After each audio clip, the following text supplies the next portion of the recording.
Unleashed Boise. We teach basic obedience dog training. Now, there's a lot of tools in a dog trainer's belt, right? Literally, you have your treats. You can use praise. Praise is a great dog to train your dog, right? A lot of attention, a lot of affection.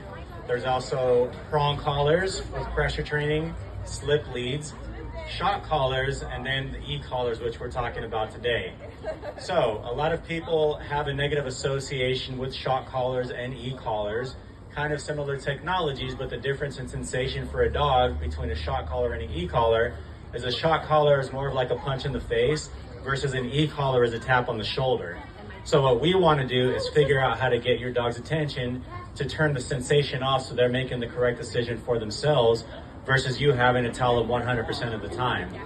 Because it's one thing when you give your dog a correction and they listen to you 50% of the time, but what about the 100% of the time when they're not around? And so that's where this comes into play.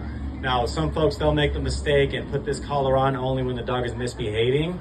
At that point, the dog has a negative association with the collar, right? And so the collar comes on, dog behaves, collar comes off, they're back to being a butthead again, right? So that's what we don't want.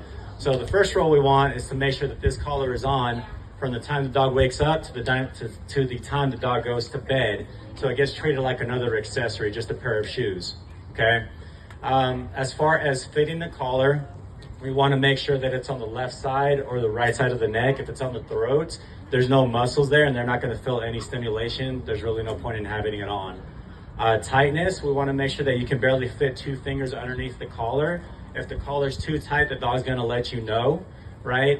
Otherwise, again, you see that collar spinning around and it's going to carry no weight. It's going to do nothing for them.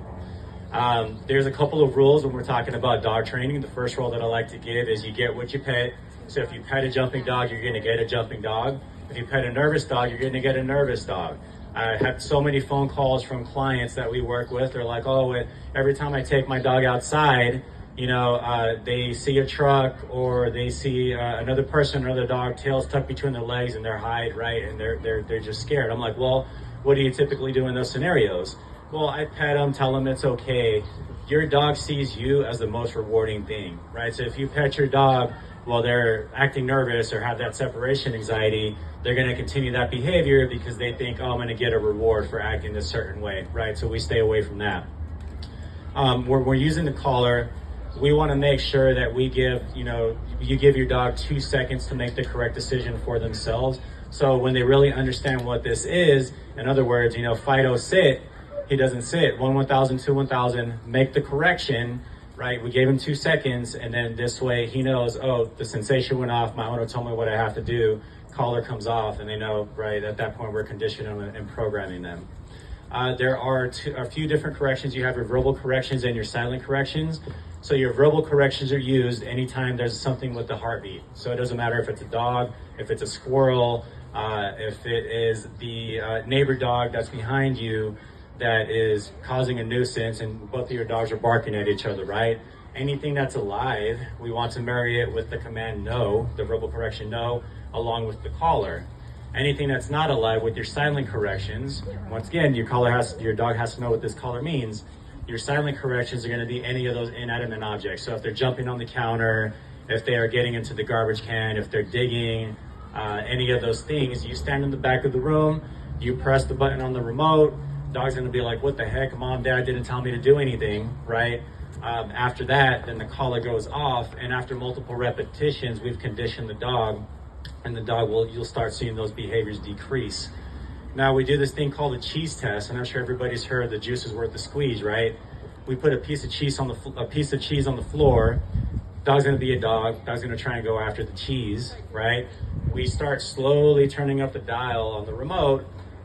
Some dogs, you'd be surprised, we get to level 35, 45, 50. By the time you hit 55, they're like, nope, it's not worth the level 55, right?